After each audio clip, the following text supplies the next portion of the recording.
शान।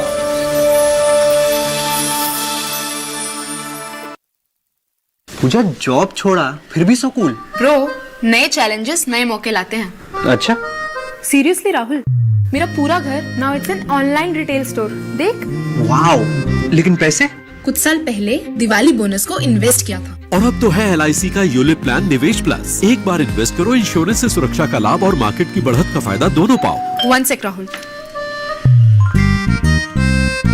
Madam, you are double cool.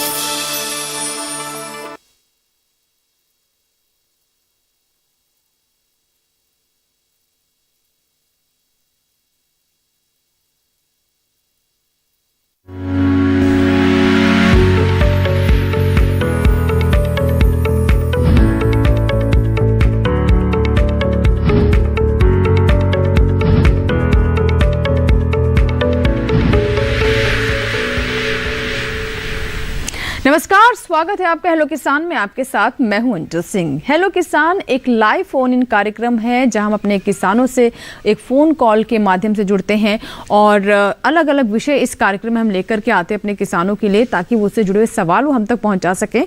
और आज के दिन हम खास तौर पर बात करते हैं पशुपालन की। तो आज इसी संबंध में हम आज जानकारी किस विषय पर आपको देने वाले हैं और कौन से हम आपसे सवाल लेने वाले हैं, आइए डालते हैं उस पर नजर। तो आज हम बात करेंगे किस तरीके से बदलते मौसम के साथ, जैसे सर्दियां लगातार बढ़ती जा रही हैं, तापमान गिरता जा रहा है, तो सर्दियों में पशुओं की देखभाल किस तरीके से करें, इससे जुड़ी खास बातें कौन कौन सी हैं, और इसके अलावा मछली पालन से जुड़ी जो भी योजनाएं हैं उसके बारे में भी हम आपको जानकारी देंगे। और इससे जुड़े जो भी आपके सवाल हैं या फिर मछली पालन से जुड़ा हुआ कोई प्रश्न है वो भी आप हम तक पहुँचा सकते हैं। साथ ही साथ आपको ये भी बता दें कि 2 टोल फ्री नंबर आपके लिए यहाँ पर उपलब्ध रहेंगे अगले पूरे 1 घंटे तक, जिसके माध्यम से आप हमें संपर्क कर सकते हैं। 1800-113060, दूसरा नंबर है 1800-113061। टोल फ्री, यानी इन पर आपका कोई शुल्क नहीं लगेगा, तो बस फोन मिलाएं और अपने सवाल हम तक पहुंचाएं। आपकी कॉल्स का हमें इंतजार रहेगा। टोल फ्री है यानी आपका कोई शुल्क नहीं लगेगा, तो आपके दोनों ही विषय पर अपने सवाल हम तक बेझिझक पहुंचा सकते हैं। इस पर ज़्यादा सोच विचार करने की ज़रूरत नहीं है, क्योंकि हमारा मकसद यही है कि ज़्यादा से ज़्यादा किसानों के सवाल हम कार्यक्रम में शामिल कर सकें और हमारे किसान पशुपालक उन जानकारियों का लाभ ले सके और अपनी आय में वृद्धि कर सके। आज के 2 खास मेहमान जो हमारे साथ जुड़ेंगे, एक तो मेहमान हमारे साथ स्टूडियो में है, दूसरे मेहमान हमारे साथ वर्चुअल प्लेटफॉर्म पर भी जुड़ रहे हैं। हमारे साथ हैं डॉक्टर भूषण त्यागी जी। बता दें कि आप संयुक्त आयुक्त हैं मत्स्य पालन, पशुपालन एवं डेयरी मंत्रालय, भारत सरकार में। बहुत बहुत स्वागत है डॉक्टर भूषण त्यागी जी। आप हमें बताएंगे कि बदलते मौसम के साथ पशुओं में किन बातों का ध्यान रखना ज़रूरी होता है, क्योंकि जैसे जैसे तापमान गिर रहा है हमें पशुओं का भी उसी हिसाब से प्रबंधन करने की ज़रूरत रहती है, उनके आवास, उनके आहार पर ध्यान देने की ज़रूरत होती है। तो इस पर हम बात करेंगे। और दूसरे मेहमान हैं डॉक्टर प्रेम कुमार जी, जो कि हमारे साथ वर्चुअल प्लेटफॉर्म पर जुड़ रहे हैं। डॉक्टर प्रेम जी, आपका भी स्वागत है कार्यक्रम में। आप प्रधान वैज्ञानिक हैं मत्स्य विज्ञान विभाग, भारतीय कृषि अनुसंधान परिषद में। आपका भी बहुत बहुत स्वागत है डॉक्टर प्रेम कार्यक्रम में। और आप मछली पालन से जुड़ा हुआ जो हमारा आज का दूसरा विषय है उस पर प्रकाश डालेंगे, उससे संबंधित जो तमाम बिंदु हैं उनके बारे में जानकारी देंगे। और हाँ, हमारे दर्शकों की कॉल्स के तो जवाब देंगे ही आप। तो चलिए शुरुआत करते हैं आज के कार्यक्रम की। और सबसे पहले आज का जो पहला विषय है उस पर थोड़ा सा विस्तार से चर्चा कर लेते हैं। भूषण जी, जैसा कि मैंने कहा कि हम देख रहे हैं कि अब काफ़ी ठंडक बढ़ रही है, मतलब कुछ क्षेत्रों में तो अब कल की बात करें तो कुछ राज्यों में तो ओलावृष्टि तक की भविष्यवाणी, मतलब पूर्वानुमान था, मौसम पूर्वानुमान था, और काफ़ी तापमान गिर रहा है। तो ऐसे में खास तौर पर जो हमारे वो बछड़े या फिर जो छोटे जानवर हैं उनको लेकर किस तरह ध्यान रखने की ज़रूरत होती है? देखिए, ठंड के दिनों में पशु का ख्याल बहुत ज़्यादा रखना होता है, क्योंकि पशु बीमार भी इस मौसम में बहुत ज़्यादा होते हैं। तो पशु की बीमारियों के विषय में मैं पहले बताना चाहूँगा। जैसे कि मिल्क फीवर नाम की बीमारी होती है, तो पशु इन दिनों में काफ़ी ब्याते हैं, बच्चा देते हैं, तो बच्चा देते हैं तो मिल्क फीवर में वो चले जाते हैं, तो उनमें कैल्शियम की कमी रहती है। तो इसकी देखभाल हमारे किसानों को करनी चाहिए कि पशु मिल्क फीवर में तो नहीं चला गया है, बैठा का बैठा रह जाता है, पशु गोबर नहीं कर रहा है 1-8 दिन से, तो वो पशु में कुछ कैल्शियम की कमी हो गई, तो पशु चिकित्सक से जरूर उस पशु की सलाह लें, पशु को किस तरह से उसका रोग का निदान करना है, उसकी सारी सलाह पशु चिकित्सक से ले सकते हैं। साथ ही साथ ये देखना है कि पशु को किस तरह से रखा जाए। तो जिस शेड में वो है उसको ज़्यादा गीला ना होने दें, उसकी साफ सफाई ठीक से रखें, क्योंकि ज़्यादा गीला होगा तो सूखेगा, क्योंकि इन दिनों में सूखना बड़ा देरी से होता है। तो शेड को सुखा कर रखें, ज़्यादा पानी ना उसमें फैलाएं, और ध्यान रखें कि पशु को नहलाना नहीं है। नहलाना इसलिए नहीं है क्योंकि पशु को ठंड लग जाती है इन दिनों में। छोटे पशुओं में तो बहुत ज़्यादा, जैसे कि हमारे छोटे बछड़े बछड़ियाँ हैं, बकरी है, भेड़े हैं, उनको नहलाना बिल्कुल भी नहीं है। वैसे भी हमारे पशुपालक उनको नहलाते नहीं है, भेड़ और बकरी को। ये बड़े जो पशु होते हैं, गाय और भैंसें, इनको नहलाने का चलन रहता है हमारे पशुपालकों के बीच। तो इन दिनों में उनको नहलाना नहीं है बिल्कुल भी। साथ ही साथ जब ज़्यादा ठंड हो जाती है तो एक पल का प्रयोग वो करें, जिससे उस अपने पशु को वो ढक सकते हैं पूरी तरह से। पल वो बोरी का भी बना सकते हैं, या पल बाजार में मिलता है, यानी एक तरीके का कपड़ा या फिर जो भी उससे ढक सकते हैं, जिससे कि पशु को ज्यादा ठंड न लगे। साथ ही साथ एक अलाव रखें जो पशु जिस शेड में बंधा हुआ है, जिससे कि टेम्परेचर, तापमान में वृद्धि रहे शेड के अंदर में, ज्यादा ठंडा शेड ना होने दें। उसके दरवाजे खिड़कियों को बंद करके रखें, बोरी से ढक दें दरवाजे और खिड़कियों को, क्योंकि इन दिनों में ठंडी हवा अंदर आ जाती है तो पशु बीमार होने की संभावनाएं ज्यादा रहती हैं। जी बिल्कुल। तो आप ज्यादा से ज्यादा इन दिनों में अपने पशु का ख्याल रखना है। बिल्कुल। तो जिस स्थान पर है पशु, जिस आवास में है, वहां पर भी तापमान नियंत्रित रहे, या फिर एक है कि बहुत ज़्यादा तापमान नीचे ना जाए, वहां भी गर्माहट बनी रहे, और पशुओं को ढकने का भी इंतज़ाम रखें। नहलाएं ना, क्योंकि अभी आजकल आप देख रहे हैं कि बहुत सारे हमारे ऐसे राज्य हैं उत्तर भारत के जहाँ पर कोहरा छाया रहता है, धूप नहीं निकल रही है। तो ऐसे में जो सीपेज सी बन जाती है उस आवास में, या फिर अगर आप पशु को नहलाते हैं तो पूरी तरीके से सूख नहीं पाता, तो उससे भी उसे बीमारी हो सकती है, बीमार हो सकता है। तो आइए देखते हैं इससे जुड़ी हमारी ये रिपोर्ट।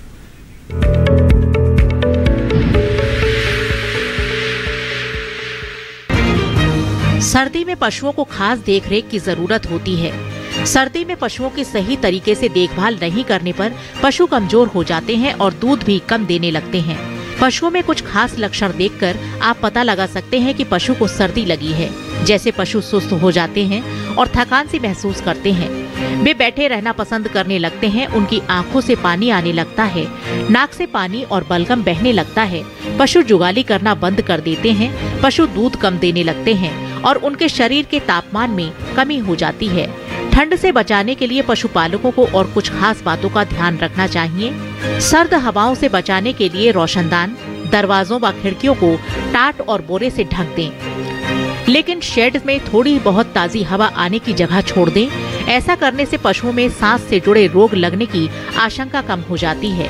साफ सफाई का भी खास ध्यान रखें। पशुओं के नीचे सफाई रखें। पशुओं को ज्यादा देर तक गीले में न बैठने दें। धूप निकलने पर पशुओं को शेड से बाहर निकालकर थोड़ी देर धूप में बांधें। दोपहर से पहले ताजे पानी में पशुओं को नहलाएं। वहीं कमजोर पशु को नहलाने की बजाय सूखे कपड़े और पुआल से रगड़कर उनके शरीर की सफाई कर दें। सर्दी में पशुओं के खान पान पर भी विशेष ध्यान दें। पशुओं को कम से कम 25% हरा चारा और 75% अच्छा सूखा चारा खिलाएं। ताज़ा और साफ पानी पिलाएं। पशु को सप्ताह में 2 बार गुड़ जरूर खिलाएं। साथ ही बिनौला, खल व खनिज मिश्रण दें। पशुओं को रात का ठंडा पानी नहीं पिलाएं। गुनगुना और ताजा पानी ही पिलाएं।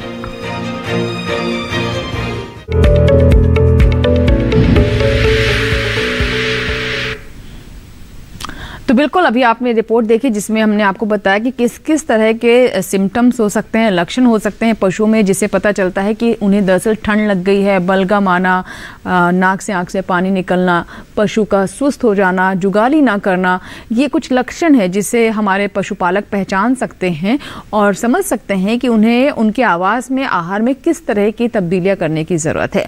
और विस्तार से बात करेंगे। आइए बात करते डॉक्टर प्रेम जी से, जो कि हमारे साथ लगातार बने हुए हैं वर्चुअल प्लेटफॉर्म पर। प्रेम जी, आपसे मैं समझना चाहूँगी मत्स्य पालन के बारे में, और मत्स्य पालन की योजनाओं के बारे में विशेष तौर पर आज हम बात करेंगे, और साथ ही मछली पालन भी मैं चाहूँगी कि आप थोड़ा बताएंगे कि इस मौसम में मछली पालक जो हैं उन्हें किन बातों का ध्यान रखना चाहिए। तो किस तरीके से हमारी सरकार मछली पालन को प्रोत्साहित करने के लिए कदम उठा रही है, क्योंकि हम ब्लू रेवोल्यूशन की बात कर रहे हैं, बजट में भी इसका जिक्र किया गया, तो किस तरह की योजनाएं हैं? धन्यवाद, सभी को नमस्कार। मैं बताना चाहूँगा कि भारत सरकार ने अभी मत्स्य पालन पर बहुत जोर दिया है। पिछले कार्यक्रम में, और करीब 25,000 करोड़ का एक भारी भरकम बजट किसानों के लिए रखा है, जो कि ये जो बजट है वो जिले स्तर के लेवल पर सभी राज्यों में क्रियान्वित होता है। इसके अंतर्गत बहुत सारी योजनाएं हैं, जैसे आप तालाब बनाना चाहते हैं, आप मच्छी का बीज खरीदना चाहते हैं, आप मच्छी का खाद्य खरीदना चाहते हैं, और आप नाव खरीदना चाहते हैं, आप जाल खरीदना चाहते हैं। इस तरह की विभिन्न योजनाएं हैं, जो कि ये जो योजनाएं हैं हमारा जो भारत सरकार का जो डिपार्टमेंट ऑफ फिशरीज मत्स्य विभाग की साइट पे पूरी विस्तार से दिए गए हैं।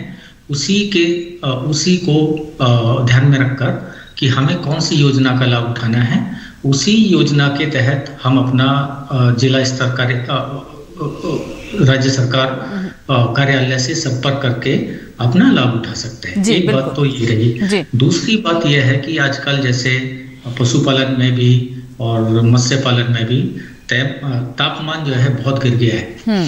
तो इस तरह से हम अपने उत्तर भारत में, विशेषकर उत्तर भारत में, क्योंकि गर्मियों में गर्मी होती है, सर्दियों में सर्दी होती है, तो इन दोनों स्थिति में हम अपने तालाब को कैसे मैनेजमेंट करें, कैसे प्रबंधन करें, मैं उस पर थोड़ा सा ये बताना चाहूँगा कि उत्तर भारत में ज़्यादातर हमारे जो है कार्प फार्मिंग, कतला, रोहू, मृगल, ग्रास कार्प, सिल्वर कार्प और कॉमन कार्प का ये संवर्धन करते हैं तालाब में। एक ही तालाब में 3 से लेके 6 मछलियों तक का एक साथ संवर्धन करते हैं। और ये ज्यादातर जो मछलियां हैं, स्पेशली जो भारतीय इंडियन मेजर कार्प है, कतला, रोहू, मृगल, इनमें थोड़ा प्रॉब्लम यह है कि जैसे ही तापमान 15 के नीचे जाता है तो ये अपना खाना बंद कर देती हैं, और उसके बाद में ये जो पहले से ही जो संचित खाना रहता है शरीर में या फैट रहती है, उसी को यूटिलाइज करती हैं। तो इस समय पे आप देखेंगे कि जो मछली का जो वजन है थोड़ा कम हो जाता है। तो इस कैसे मैनेज कर रहे हैं, ये हम आज के बहुत महत्वपूर्ण बात यहाँ पर आपने कही डॉक्टर प्रेम। और जैसा कि आपने बताया कि ठंड में ये जो हमारी देसी मछलियाँ हैं, जो प्रजातियाँ हैं, खाना छोड़ देती हैं, वज़न घट जाता है, तो ये बहुत बड़ी समस्या हो जाती है हमारे मछली पालकों के लिए। तो इसका किस तरीके से समाधान करें, क्या करें ताकि उनका वज़न कम ना हो और आहार वो लेती रहें, आगे इस पर हम चर्चा करेंगे। लेकिन देखते हैं मछली पालन से जुड़ी हमारी ये रिपोर्ट।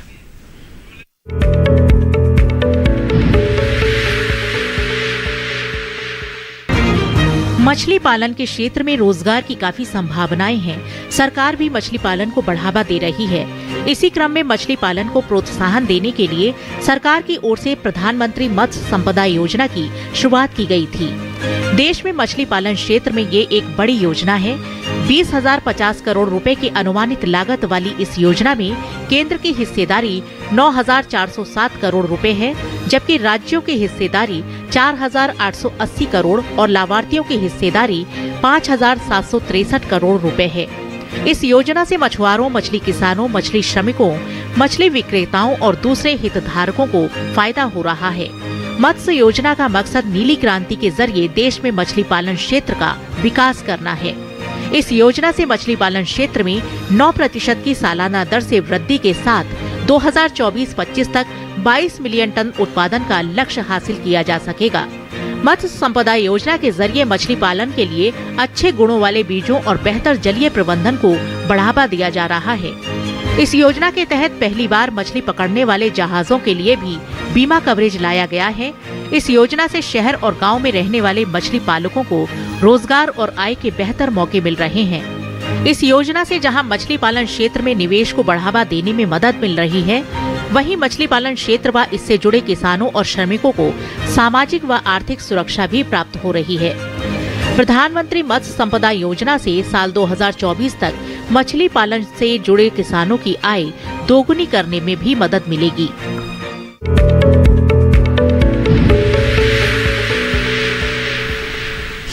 तो भी चलिए, आपने समझा कि क्यों हमारी सरकार इस ब्लू रेवोल्यूशन या फिर कहें कि नीली क्रांति पर इतना जोर दे रही है, ताकि हमारे किसानों की, हमारे मछली पालकों की आय में वृद्धि हो सके, आर्थिक विकास उनका हो सके, उसे और बल मिल सके। इसीलिए इस तरह की योजनाएं चलाई जा रही हैं और मछुआरों तक, मछली पालकों तक पहुंचाई जा रही हैं, ताकि वो और बेहतर तरीके से और सुचारू तरीके से इसे आगे बढ़ा सकें। चलिए, अब बात कर लेते हैं भूषण त्यागी जी से। त्यागी जी, मैं जैसा कि आपने बताया कि काफ़ी ठंड हम जान रहे हैं बढ़ रहे, हम लोग इतना महसूस कर रहे हैं, तो पशुओं के लिए मैं सबसे पहले चाहूँगी कि आवाज़ से ही शुरुआत करते हैं कि कुछ बातें तो आपने बता दी, लेकिन हम जो देखते हैं कि जो छोटे बच्चे होते हैं, जो पशुओं के छोटे बच्चे होते हैं, उनको लेकर भी ध्यान रखने की ज़रूरत होती है। जी हाँ अंजू जी, इसके लिए बहुत ज़रूरत है कि पशुपालक जागरूक रहे, देखें कि जैसे जैसे तापमान कम हो रहा है तो अपने पशुओं को बहुत ज़्यादा संभाल के रखने की ज़रूरत है। विशेषकर जो छोटे छोटे बछड़े हैं, बछड़ियाँ हैं, भेड़ है, बकरी है, तो इनको थोड़ा सा सुरक्षित रखना है, ठंड से बचाना है।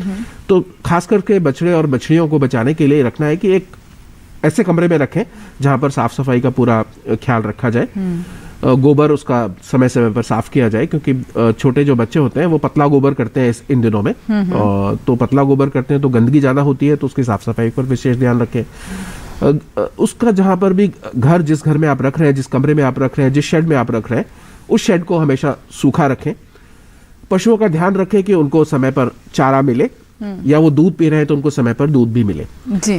अपनी माँ का अगर दूध पी रहे हैं तो चारा देने के समय पर यह भी ध्यान रखना है कि थोड़ा सा खनिज पदार्थ उनके चारे में हो, थोड़ा सा हरा चारा हो, थोड़ा सा सूखा चारा हो। सूखा चारे की मात्रा थोड़ी सी ज्यादा रखनी होती है इन दिनों में, इसलिए कि वो पतला गोबर ना करें। अगर पतला गोबर करेंगे तो उन्हें दस्त लगने की संभावनाएं थोड़ी सी ज्यादा हो जाती हैं। थोड़ा ये भी ख्याल रखना है कि पशुओं के पेट में ना कीड़े हो जाते हैं इन दिनों में, तो पाइप्राजिन नामक दवाई अपने पशुओं को जरूर पाइप्राजिन की जो दवाई है 30 ml की एक छोटी शीशी मिलती है, वो अपने काफ को, छोटे बछड़े बछड़ियों को पिला सकते हैं। शुरुआत के 15 से 20 दिन का या 30 दिन का जब वो बछड़ा बछड़ी हो जाते हैं तो उनको ये काफ की पिलाने की दवाई की बहुत जरूरत होती है, जिससे कि पेट के कीड़े उनके साफ हो जाए। नहीं तो पेट के कीड़ों से भी वो काफी बीमार रहने लग जाते हैं और उनका वजन कम बढ़ता है। जी जी, बिल्कुल बिल्कुल। एक कॉलर है अजय जी हैं, जिन्होंने अमेठी उत्तर प्रदेश से में कॉल किया है। अजय जी, स्वागत है हेलो किसान में। बताइए क्या सवाल है आपका। हेलो हेलो जी, नमस्कार अजय जी, सवाल बताएं अपना। सर, हम अमेठी उत्तर प्रदेश से बोल रहे हैं जी। सवाल ये है मैम जी, सवाल बताएं। हाँ जी, हम सुन रहे हैं आपका सवाल। हाँ, सवाल ये है मैम, एक गिर नस्ल की गाय है हमारी जी, वो दो तीन दिन हुआ क्रॉस हुआ है, मतलब उसको, और दूध भी देती है, तो उसको उसके खान पान में क्या सावधानी बरतें। ठीक है, बहुत अच्छा प्रश्न है आपका। क्या बताना अजय जी? देखिए अभी काफ पैदा हुआ है, तो काफ का ध्यान तो आपको बहुत ज्यादा रखना होगा, क्योंकि काफ ने अभी चलना शुरू किया होगा। थोड़ा माँ के दूध का उसको सेवन की बहुत ज्यादा जरूरत है इन दिनों में। तो माँ का दूध का जो सेवन है उसको बहुत ज्यादा नहीं कि आप 3-4 किलो दूध एक साथ पिला दिया, ये नहीं करना है। 1 किलो से 1.5 किलो के बीच अगर वो दूध पीता है एक दिन में तो काफी ठीक है, नहीं तो पेट में अफारा आ जाएगा और दूसरी तरह की बीमारियां भी उसको लग जाएंगी। और साथ ही साथ आप ये भी ध्यान रखें, जब वो 15 से 20 दिन या 21 दिन का हो जाए तब उसे आप कीटनाशक दवाई, जो पाइप्राजिन में बात कर रहा था शुरुआत में, वो आपको देनी है, उसका भी आपको ध्यान रखना है। साथ ही साथ जब ये 6 महीने का हो जाएगा, जब आपका काफ, इसका टीकाकरण भी आपको करवाना होगा।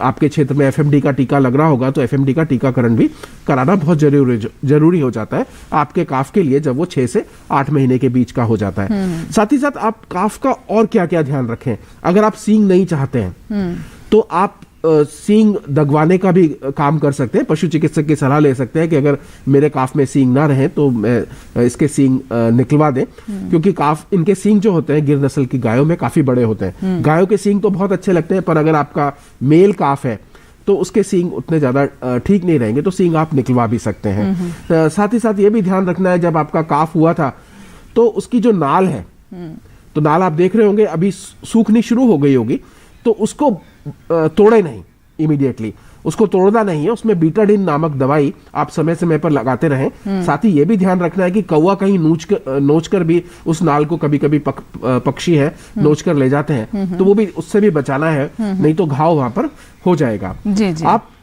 काफ के लिए ये भी ध्यान रखें कि काफ जब भी बाहर निकले इमीडिएटली उसको कमरे में ले जाना है।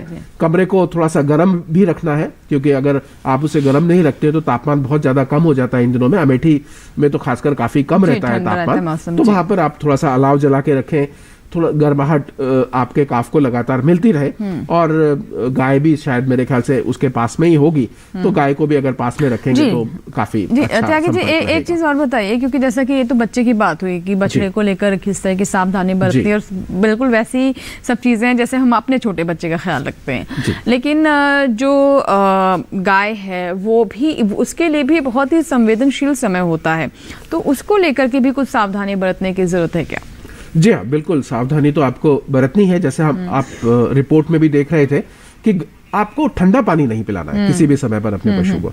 तो रात का लोग पानी रख देते हैं बाल्टी में और उसको फिर सुबह पिलाने लग जाते हैं, तो वो आपको विशेषकर ख्याल रखना है। ताजा पानी पिलाएं, जी हाँ, ताजा पानी पिलाएं या पानी को थोड़ा सा गर्म कर ले, जो हमारे शरीर के तापमान के आसपास में हो जाए, यानी 35 डिग्री के आसपास थोड़ा सा गर्म रहे तो पशु को थोड़ा सा राहत मिलती है।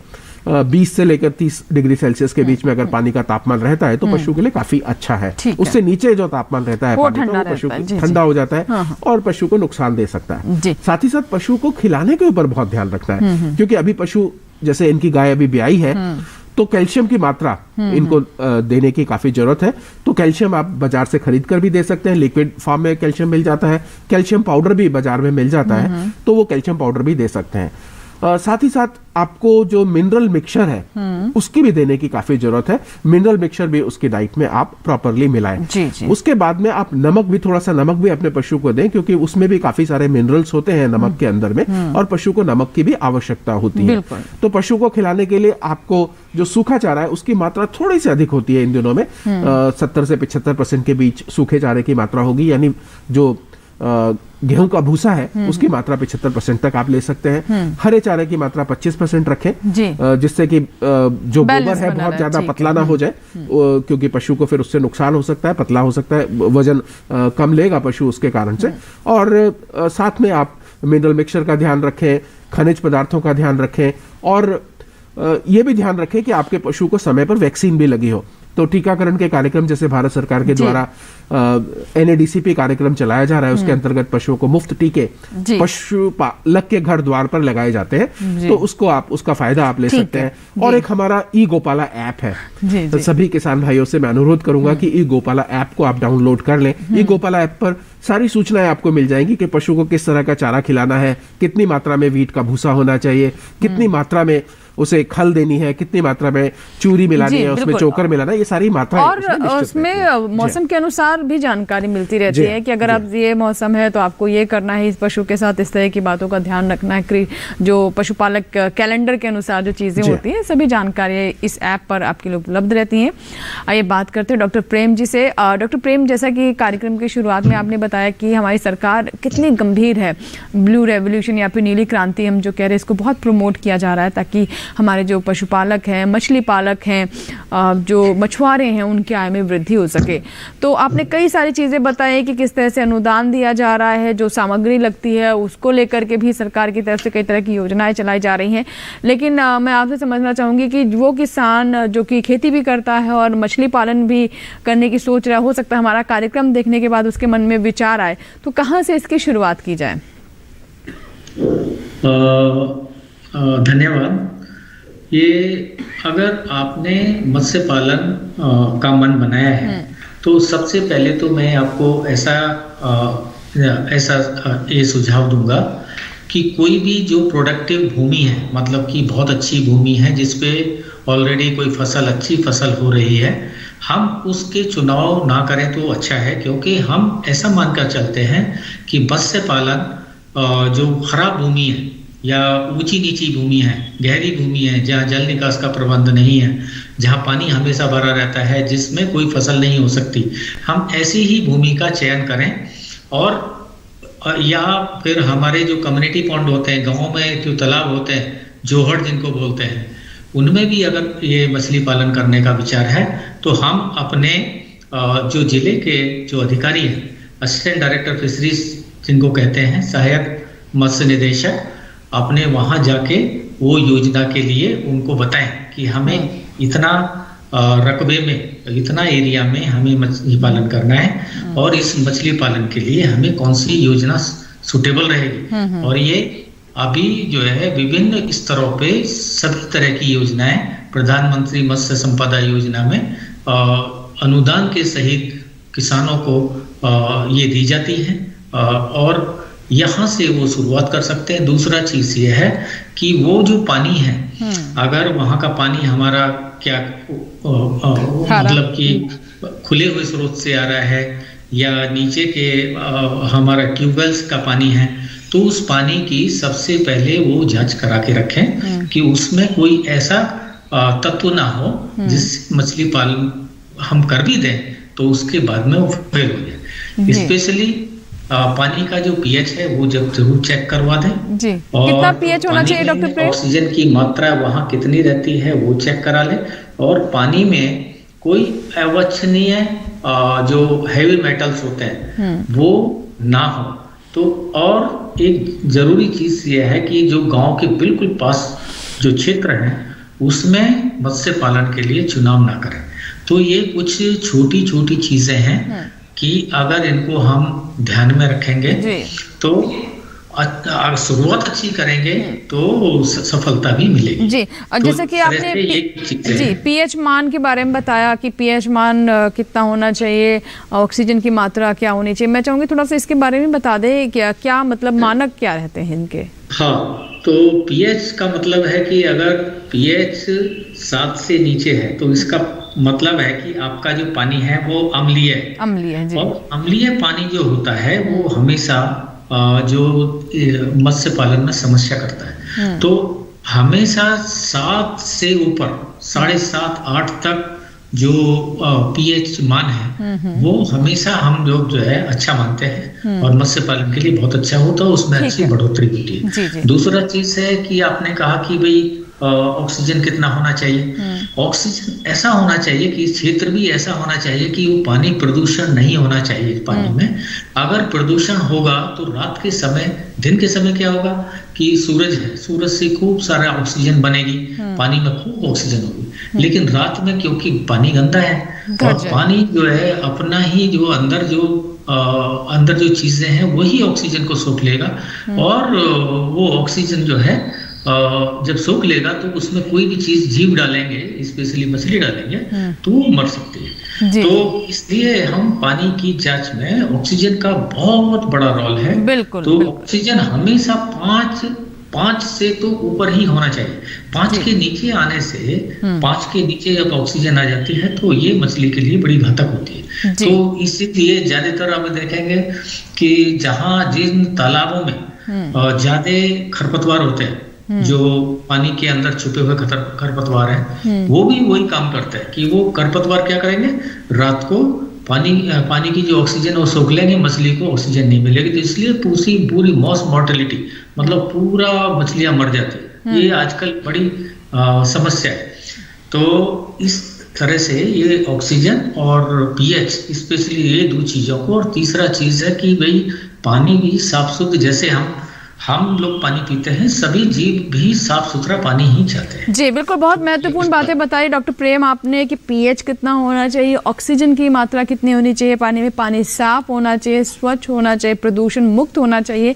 अगर आप कामयाबी हासिल करना चाहते हैं मछली पालन में तो इन कुछ बातों को आप बिल्कुल गांठ बांध लें और ज़रूर इनका ध्यान रखें। इसी के साथ ही हमारे वक्त हो गया छोटे से ब्रेक का, कहीं मत जाइएगा, बने रहे हेलो किसान के साथ छोटा सा ब्रेक।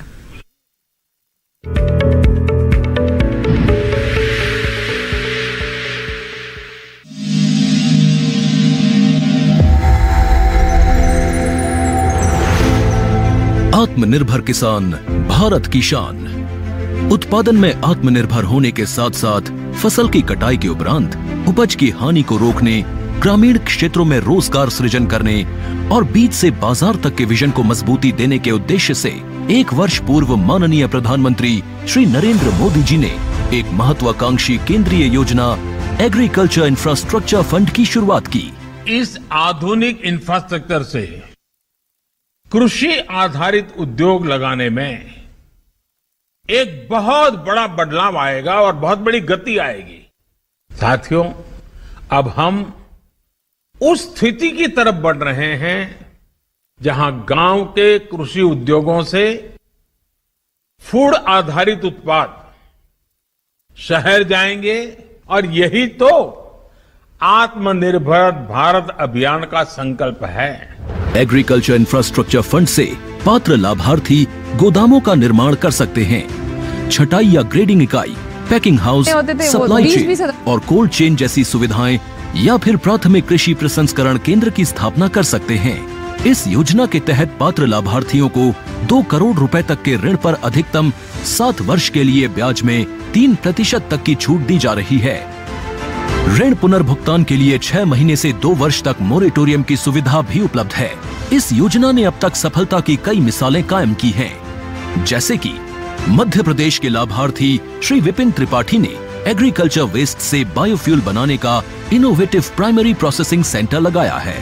लोन मिलने की वजह से हम समय पर सारी मशीनों का प्रोक्योरमेंट और सारा सिविल वर्क टाइम पे करवा पाए, जिससे ये प्रोजेक्ट को लगाना संभव हो पाया। राजस्थान के लाभार्थी श्री यशवर्धन मुंद्रा ने सॉर्टिंग एंड ग्रेडिंग यूनिट लगाकर रोजगार के अवसर पैदा किए हैं। कर्नाटक की महिला उद्यमी श्रीमती ममता वी ने प्राइमरी प्रोसेसिंग सेंटर लगाकर प्रगति की नई राह चुनी है।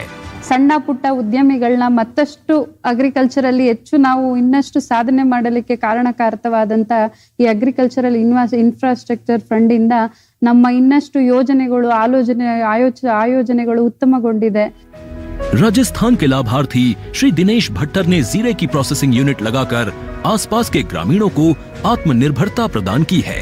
महाराष्ट्र के लाभार्थी श्री अनूप कुमार मोहता ने वेयर हाउस बनाकर अन्न भंडारण को सुनिश्चित किया है। आज देश के कोने कोने से किसान, कृषि उद्यमी, किसान उत्पादक संघ, प्राथमिक कृषि सहकारी समितियां, स्वयं सहायता समूह और कृषि उपज मंडियां इस योजना का लाभ उठा रहे हैं।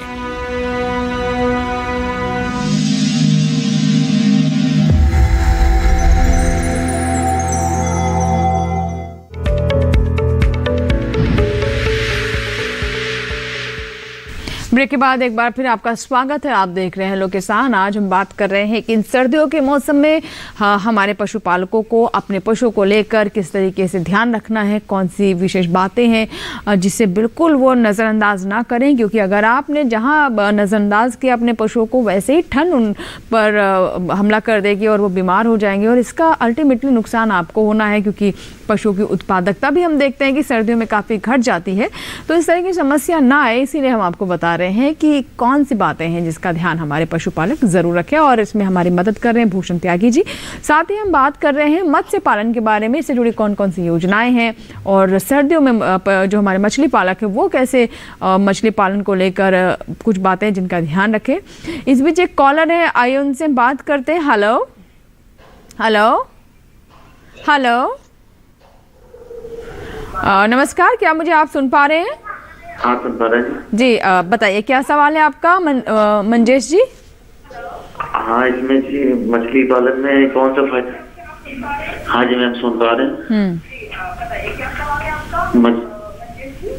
मछली पालन में कितना खर्चा आता है मैम? बढ़िया मछली पालन के लिए बच्चा कौन से डालनी चाहिए? ओके, ठीक है। प्रेम जी क्या बताना चाहेंगे, बच्चा कौन सा डालना चाहिए? शायद खर्च के बारे में भी जानना चाह रहे हैं कि कितना खर्च आता है शायद इसकी शुरुआत करने में। जी, मैं बता रहा हूँ कि अगर आपके पास 1 हेक्टेयर ज़मीन है तो 1 हेक्टेयर ज़मीन के लिए मतलब 10,000 वर्ग मीटर ऐसा मान के चलिए, 10,000 वर्ग मीटर ज़मीन है, 2.5 एकड़। तो 2.5 एकड़ ज़मीन के लिए जो करीब जो तालाब खोदने का जो खर्चा है वो करीब 1.5 से 2.5 लाख के आसपास आता है। ये ज़मीन की जो क्वालिटी है वो कैसी है, उस पर कितना काम करना पड़ेगा। उसके बाद में जो पानी का प्रबंध करने पे क्या खर्चा आता है वो आपको ये देखना पड़ेगा कि पानी का सोर्स क्या है, पानी कहाँ से ले रहे हैं।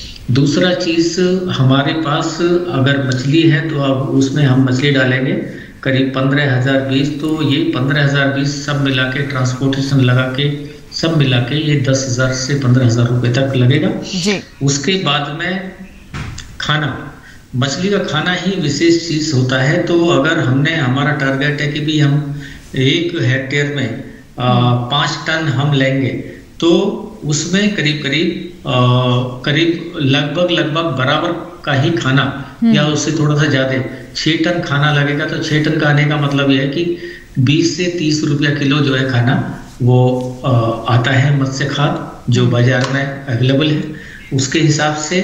उसके बाद में आपका जो दवा का जो खर्चा है वो देखेंगे कि वो अच्छी तरह से प्रबंध करेंगे दवाइयों का। तो कुल मिला के अगर हम 1 हेक्टेयर में हम जो खर्चा काट के हम करीब 2 से 3 लाख रुपया तक भी जो ये मछली फार्म में बचा सकते हैं। और मछलियों की जहाँ तक बात है कि हम कौन सी मछलियाँ ये करें, तो उत्तर भारत के क्षेत्रों में जो 3-6 तरह की मछलियाँ हैं जो जिसका जो बीज सप्लाई है वो हमारे जो भारत सरकार के राज्य सरकार के जो सहायक मत्स्य निदेशक ऑफिस है वहां से ये बीज वितरण होता है, या अपना किसी प्राइवेट हैचरी से भी वो ले सकते हैं। मछली का जो बीज है वो 3 तरह की जो मछलियां होती हैं। एक तो वो मछलियां जो पानी के तल के ऊपर बराबर पे रहती है और पानी के बीच में रहती है और पानी के एकदम तलहटी में रहती है। तो इस तरह की 2 तरह की मछलियां हैं। जैसे ऊपर जो है हमारा कतला और सिल्वर कार्प रहता है, दूसरी जगह पे हमारा रोहू और क्रॉस कार्प रहता है, तीसरी जो तलहटी में रहती है वो कॉमन कार्प और मृगल रहता है। जी एक कॉलर है जी, हाँ एक कॉलर है। एक रेशियो है कि आपको जो है 40-30-30 भाई 40 आप जो है ऊपर वाली मछलियां, 30 बीच वाली और 30 नीचे वाली। लेकिन परंतु कभी कभी ऐसा कि पानी की गुणवत्ता के आधार पे भी इस रेशो को आगे पीछे किया जा सकता है। ठीक है प्रेम जी, एक कॉलर, मुझे आपको रोकना पड़ेगा। वर्ग मीटर में एक मछली बीज मतलब पैदा होना चाहिए, तो उसको करने के लिए 1.5 मछली के हिसाब से उसमें संचय करते हैं। जी एक कॉलर है जी, आप मुझे सुन पा रहे हैं? एक मुझे रोकना पड़ेगा आपको, एक कॉलर काफी देर से इंतजार कर रहे हैं देवास से हमारे साथ आत्माराम जी फोन लाइन पर। जी बताइए आत्माराम जी क्या सवाल है? हेलो जी आत्माराम जी सवाल बताइए अपना। मैडम भैंस के आंचल पीड़ रहे बार बार। वो फिर से सवाल बताएं। भैंस के आंचल पीड़ रहे बार बार, मैंने डॉक्टर बहुत इलाज करवाया है। डॉक्टर साहब समझ पा रहे हैं क्या कह रहे हैं? मेरी भैंस के आंचल पीड़ रहे हैं। मुझे तो समझ में नहीं आ पा रहा है। भैंस को क्या हो गया है?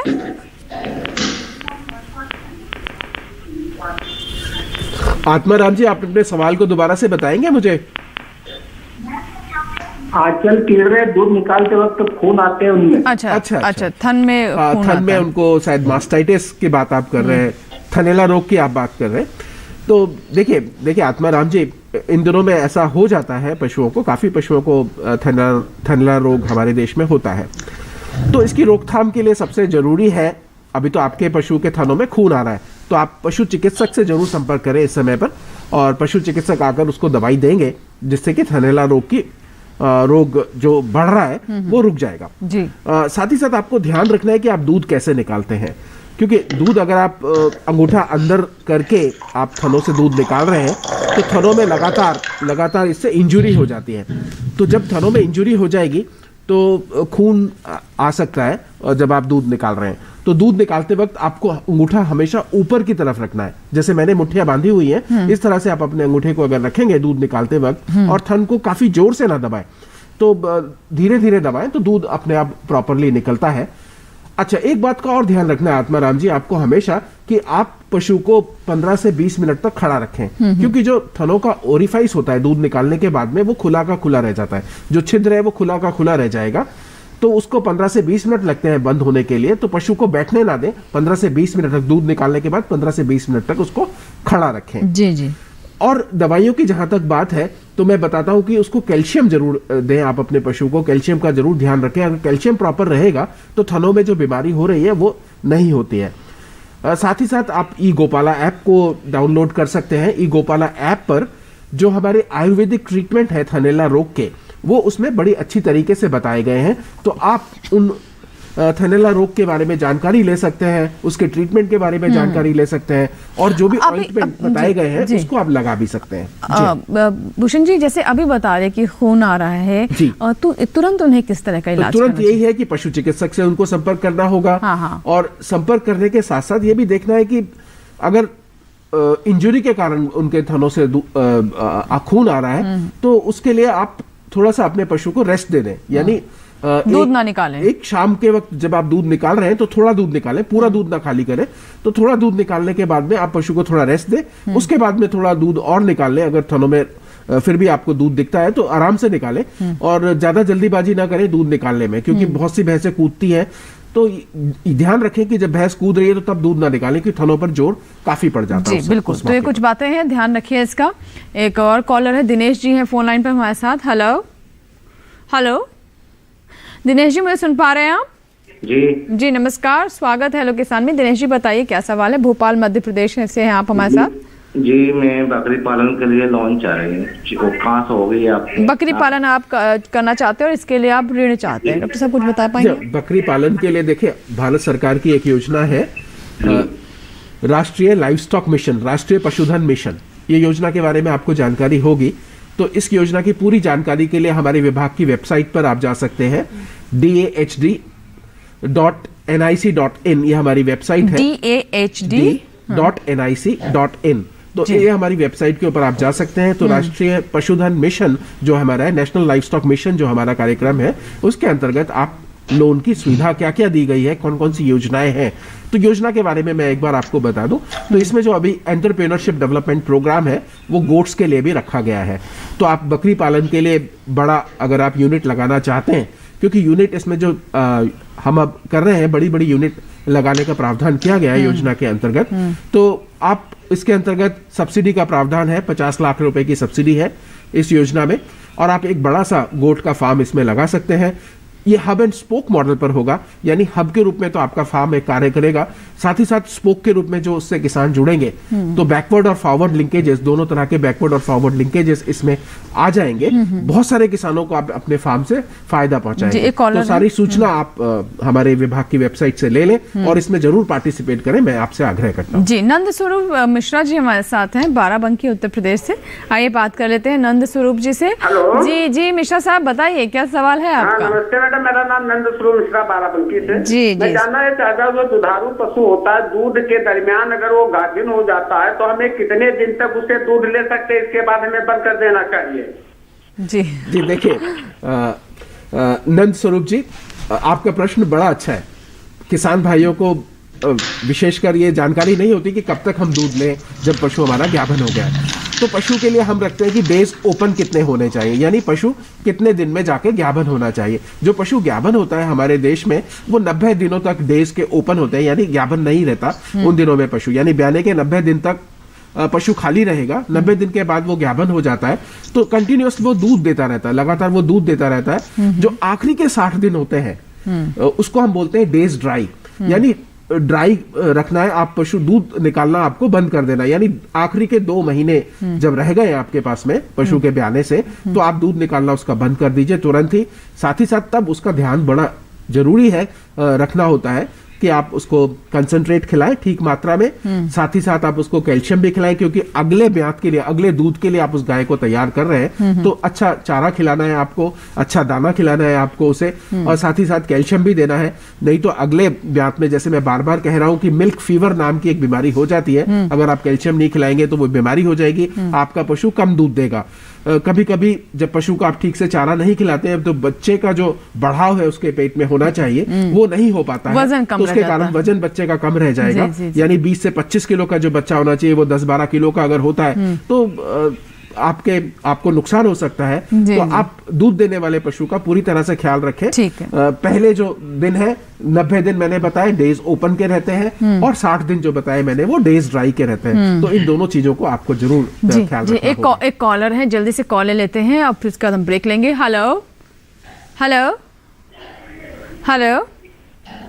हाँ जी मैडम, मैं जगभान सिंह बोल रहा हूँ। जी जगभान जी, जी बताइए, सवाल बताएं अपना।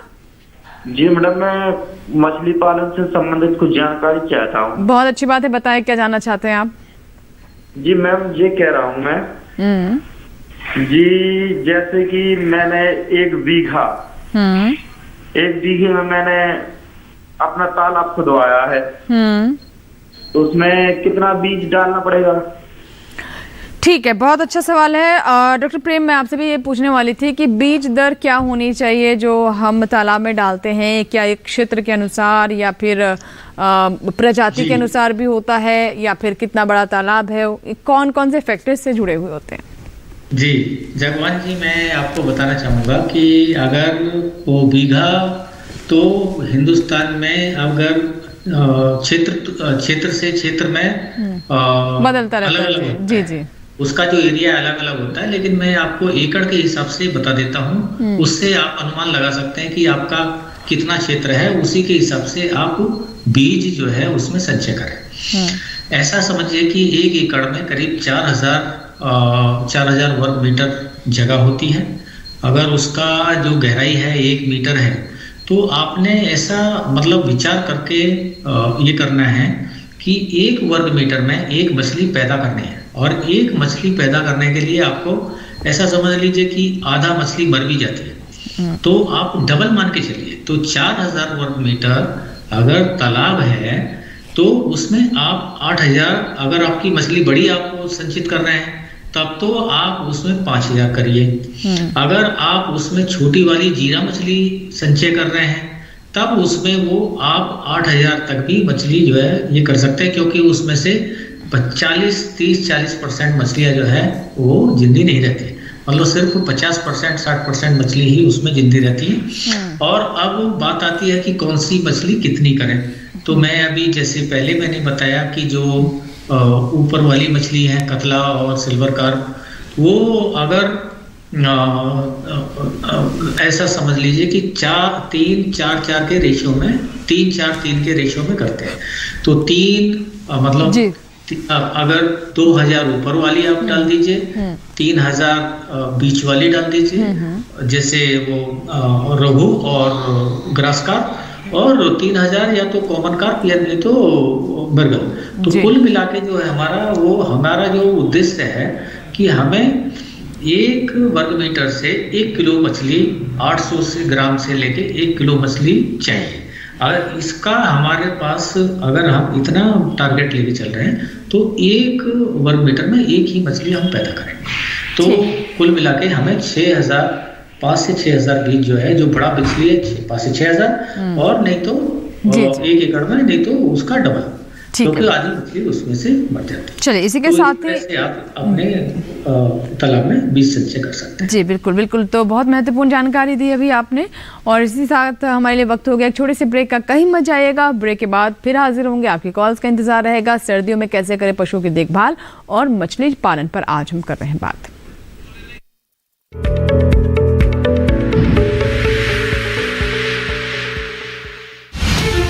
अन्नदाता किसानों की खुशहाली और उनकी आय में बढ़ोतरी के लिए भारत सरकार लगातार प्रयासरत है। माननीय प्रधानमंत्री श्री नरेंद्र मोदी जी के दूरदर्शी नेतृत्व में पिछले 7 वर्षों में खेती को आधुनिक और किसानों को आत्मनिर्भर बनाने के लिए कई निर्णय लिए गए हैं। छोटा किसान बने देश की शान, ये हमारा सपना है। देश के 80% से ज्यादा किसान ऐसे हैं जिनके पास 2 हेक्टेयर से भी कम जमीन है। अब देश में इन्हीं छोटे किसानों को ध्यान में रखते हुए कृषि सुधार किए जा रहे हैं, निर्णय लिए जा रहे हैं। प्रधानमंत्री किसान सम्मान निधि योजना की शुरुआत 24 फरवरी 2019 को माननीय प्रधानमंत्री श्री नरेंद्र मोदी जी के द्वारा की गई थी। पीएम किसान योजना का पूरा खर्च भारत सरकार वहन करती है। इसके तहत लाभार्थी किसानों को हर साल 6000 रुपए की सम्मान राशि 2000 रुपए की 3 समान किस्तों में सीधे उनके बैंक खातों में हस्तांतरित की जाती है। अब तक 11 करोड़ से भी अधिक लाभार्थी किसानों के बैंक खातों में 1,58,000 करोड़ रुपए से अधिक की राशि सीधे ट्रांसफर की जा चुकी है। किस्तों की जानकारी किसानों को SMS के माध्यम से दी जाती है। இப்போ நேரா நாங்க வந்து பேங்க்குக்கு ஆக்சுவல் போகும்போது அந்த பணத்தை நாங்கள் வித்ரா பண்ணின்னு வந்து நாங்கள் விவசாயம் பண்ணிக்கிறோம். इस मदद से बुआई के पहले अब किसानों को बीज, खाद, कीटनाशक और कृषि संबंधी अन्य जरूरतों के लिए साहूकारों के आगे हाथ नहीं फैलाना पड़ता. અને એના લીધે મારે કોઈ જોડે કે સગા સંબંધી કે મિત્રો જોડે મારે ઉછીના પૈસા લેવાની જરૂર પડતી નથી અને એનાથી હું સારી એવી ખેતી કરી શકું છું. इस योजना से मिले लाभ तथा आवेदन की स्थिति देखने के लिए पीएम किसान पोर्टल लॉन्च किया गया है. इस पोर्टल के माध्यम से पात्र किसान अपना पंजीकरण स्वयं करने के साथ साथ अब तक मिले लाभ और अपने आवेदन की स्थिति फार्मर्स कॉर्नर से देख सकते हैं. इस योजना का लाभ पात्र किसानों को ही मिल सके, इसके लिए इस प्रक्रिया को फूल प्रूफ बनाते हुए इसे आधार और इनकम टैक्स वेरिफिकेशन के साथ साथ फिजिकल वेरिफिकेशन से भी जोड़ा गया है. इसके अलावा किसानों की सुविधाओं और जानकारी के लिए पीएम किसान मोबाइल ऐप भी विकसित किया गया है. पीएम किसान सम्मान निधि योजना का लाभ देश के सभी राज्यों और केंद्र शासित प्रदेशों के किसानों को मिल रहा है. इसे हासिल करके हमारा किसान सबल और आत्मनिर्भर हो रहा है. इस स्कीम ने हमारा भारत सरकार ने हमारा किसान के लिए बहुत बड़ा सम्मान दिया है. इसीलिए हम भारत सरकार को, प्रधानमंत्री नरेंद्र मोदी जी को हम बहुत बहुत धन्यवाद देती हूँ. आत्मनिर्भर भारत की पहचान प्रगतिशील और समर्थ किसान.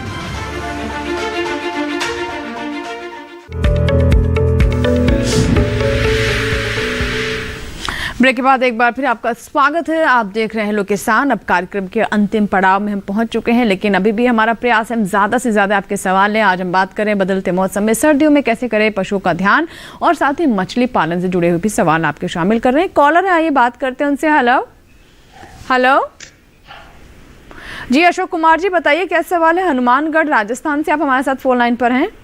हाँ जी जी हाँ जी, मैं झींगे के बारे में पूछना चाहता हूँ जी. झींगा पालन करना चाहते हैं आप? हाँ जी जी. डॉक्टर प्रेम क्या बताना चाहेंगे? हनुमानगढ़ से हैं, राजस्थान से. वहाँ अशोक कुमार जी, मैं अच्छी तरह से समझ गया हूँ कि हनुमानगढ़ में है तो आपके यहाँ जो है थोड़ा खारा पानी है, और खारा पानी में जो झींगा पालन है उत्तर भारत में बहुत अच्छा काम हो रहा है. और हमारा एक संस्थान है रोहतक में, जो केंद्रीय मात्स्यिकी शिक्षा संस्थान का एक ऑफिस है. आप रोहतक में जाके आईसीआर का एक ऑफिस है, वहां जरूर जाके जाइए, वहां के वैज्ञानिक लोगों से बात कीजिए, क्योंकि जो झींगा पालन है उसका 2 फसल यहाँ उत्तर भारत में मिलता है. और आज की तारीख में हिंदुस्तान की सबसे बढ़िया जो है क्या बोलते हैं ये झींगा पालन की जो खेती हो रही है, इसमें 5 से 6 लाख रुपया पर हेक्टेयर भी जो किसान लोग ऑलरेडी कमा रहे हैं. तो इसलिए मैं आपको सजेशन करूंगा कि क्योंकि यहाँ तो समय का अभाव है तो पूरी जानकारी यहाँ नहीं, लेकिन मुझे आपको बताने चाहिए कि आप हमारे ऑफिस में जो विजिट कीजिए और वहाँ से उनसे परामर्श लीजिए, और उसके बाद में राज्य सरकार से क्या आपको जो सहायता मिलती है वो लीजिए और ये शुरुआत कीजिए. ये बहुत ही अच्छा और बहुत ही लाभदायक उद्योग है जी, इसको जरूर करना चाहिए, और आपके क्षेत्र में बहुत किसान लोग कर भी रहे हैं. जी डॉक्टर प्रेम, बहुत बहुत शुक्रिया हमसे जुड़ने के लिए, और मत्स्य पालन से जुड़े जो सवाल थे उनके आपने इतने विस्तार से जवाब दिए, और योजनाओं के बारे में भी आपने हमारे दर्शकों को जानकारी दी. बहुत बहुत शुक्रिया, आपने समय निकाला हमारे लिए. धन्यवाद. थैंक यू, धन्यवाद जी. और अंत में भूषण त्यागी जी, मैं आपसे समझना चाहूँगी कि इस मौसम में आमतौर पर जैसे कि हम कह रहे हैं कि सर्दियाँ लगातार बढ़ती जा रही हैं और अभी तो ठंड लगातार जा रही है, तो किस किस तरह की बीमारियाँ आमतौर पर हम देखते हैं अपने पशुओं में इस मौसम में? हाँ, इस मौसम में जो बीमारियाँ होती हैं हमारे पशुओं को, विशेषकर उनको बीमारियाँ हो जाती हैं, जैसे कि बहुत सारी बीमारियाँ तो ऐसी हैं जो एक पशु से दूसरे पशु को लगती है. जैसे कि आप देख रहे हैं हमारे पशु काफ़ी ज़्यादा बीमार हो जाते हैं वायरल डिजीज से. वायरल, जैसे आप कोरोना देख रहे हैं ना, ह्यूमन बींग्स में हो जा रहा है, आदमियों में हो जा रहा है, उसी तरह की बीमारियां वायरल डिजीज पशुओं में हो जाती हैं. तो सबसे प्रमुख जो बीमारी है वो खुरपका मुंहपका का रोग है. उसके लिए तो टीकाकरण भारत सरकार के द्वारा कराया जा रहा है. अब तक 19 से 20 करोड़ पशुओं को टीका भी लगाया जा चुका है. साथ ही साथ दूसरी बीमारियां भी इस मौसम में काफ़ी ज़्यादा रहती हैं, पनपती हैं. पेट में कीड़े पशुओं को हो जाते हैं तो इसका भी ख्याल पशुपालकों को रखना होता है। कीड़े की दवाई समय समय पर पिलानी होती है, तो कीड़े की दवाई भी 3 से 4 महीने 5 महीने के बीच में कीड़े की दवाई अपने पशुओं को पिला सकते हैं। पर पिलाना तभी है कीड़े की दवाई को पिलाना मतलब मेरा ये नहीं है कि आप नाल से पशु को अपने पिला दें तो उससे हो सकता है कि उसको निमोनिया हो जाए या कुछ हो जाए, तो वैसा नहीं करना है। आपको पशु चिकित्सक की सलाह पूरी तरह से लेनी है।